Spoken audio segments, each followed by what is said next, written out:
Pandora, Harry has been relatively quiet of late, particularly regarding his personal experiences, but he spoke recently about grief and bereavement. How did this come about? Yeah, so Harry is a charity ambassador for many different charities in the UK and abroad still, despite the fact that he's not a senior working royal. He does a lot of work with charities, and you know what? Fair play to him. I think this is fantastic, especially charities which have got that military link. So he spoke to the charity founder, Nikki, from Scotty's Little Soldiers, and essentially it helps bereaved families within the military.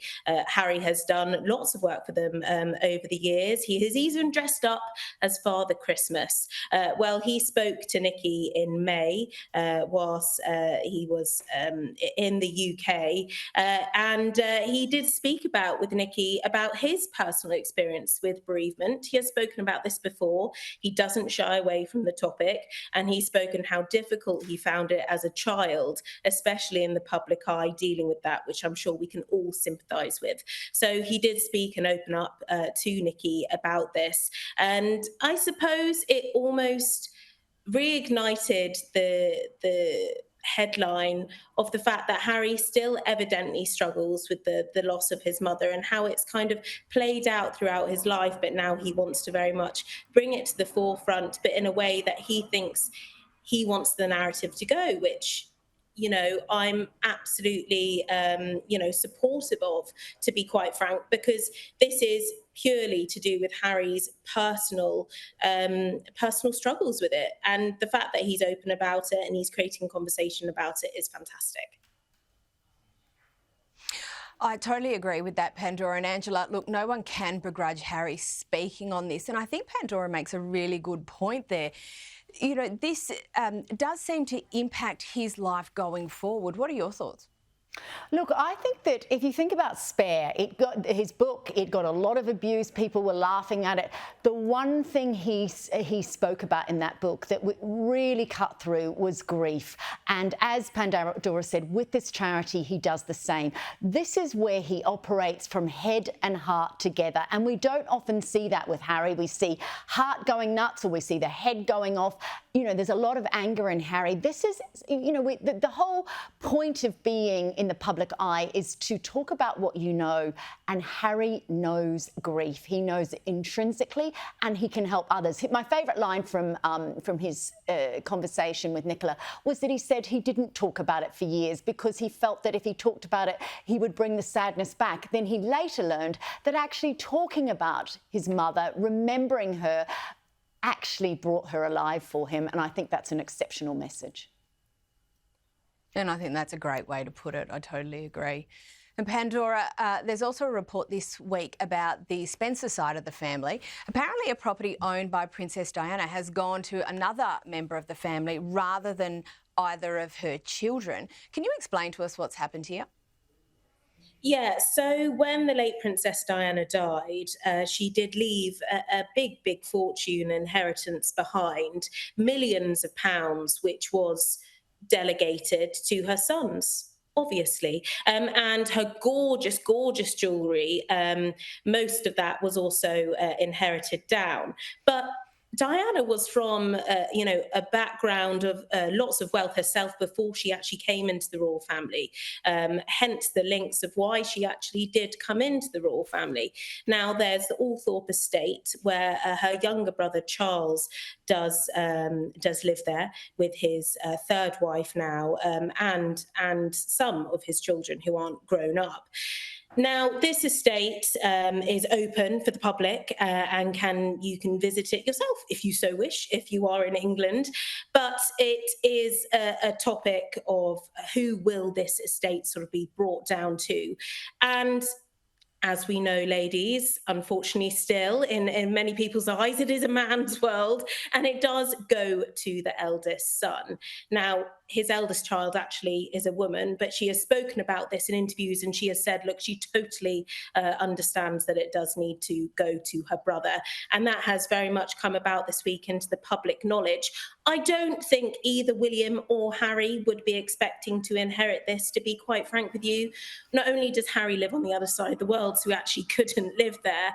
But William has also got a number of places where he can stay. So I don't actually think this is this controversial, but of course it does bring up the fact of Diana passing, and it does bring it into all the headlines again, hence why we're talking about it now. But I don't think either of the brothers would have expected to inherit this.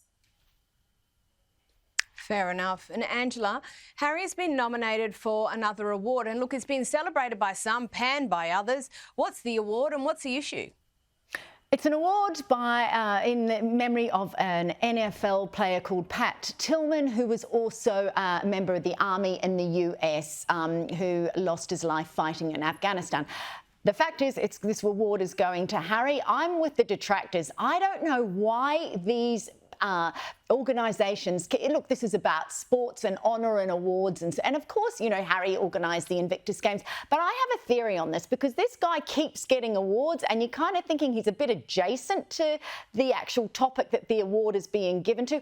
I think that these small-time awards want some coverage, and so they'll give it to Harry one year, rather than giving it to somebody who's probably a little bit more deserving, maybe somebody who's, well, in this case, American for a start. But I love the fact that the commentary in the US is very much, you know, these commentators going, I only know Harry from The Crown and from South Park. Why is he getting this? Look, to be fair, his Invictus Games is amazing, but does it determine that he should get this award? I don't think so.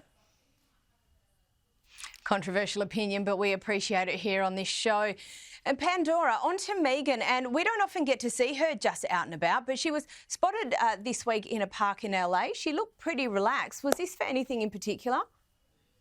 She did look very relaxed, didn't she? So a fan spotted her and put it on TikTok. This video is about 10 seconds long, and as you can see, she's in a black tracksuit, looking very happy, laughing along with what I assume is a stylist standing next to her, rolling up her sleeves, looking very sort of normal and within her work mode by the looks of things.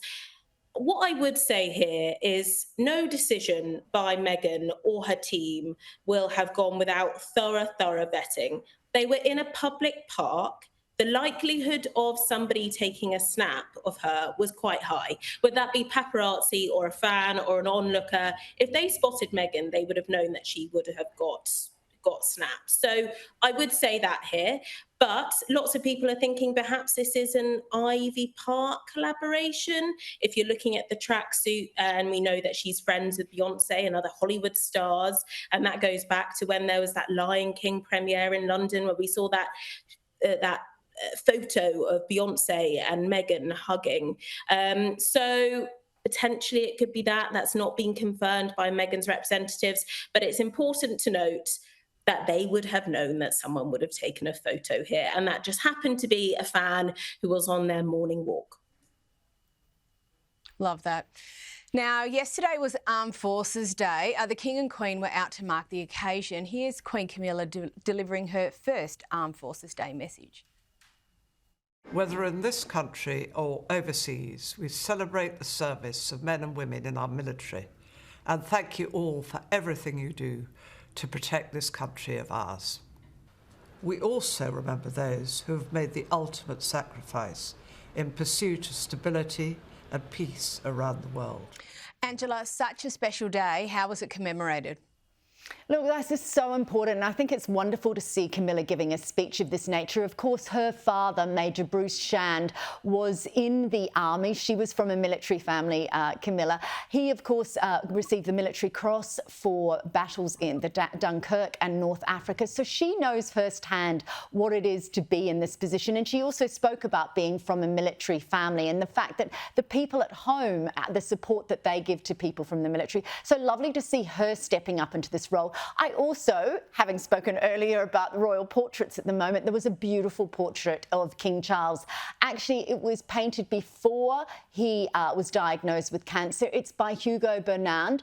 I love this. This is exactly the sort of portraits we should have. This is him leaning forward. He's captivated in that frock coat from a field marshal frock coat. You've got all his military insignia there. This is what the royals do. This is what they stand for. And I know there's been talk about the fact that Prince George won't necessarily have to go into the military, but Harry was in the military, Charles, William, they've all had military roles. And to be able to celebrate this, particularly at a time when defence is there is interesting conversations around funding around defence and what it means to people, the world of service, that the royal family is highlighting this is very important. Absolutely, and I agree. I absolutely loved that portrait. I thought it was incredibly elegant. Angela Mollard, Pandora Forsyth, thank you so much for joining us this evening.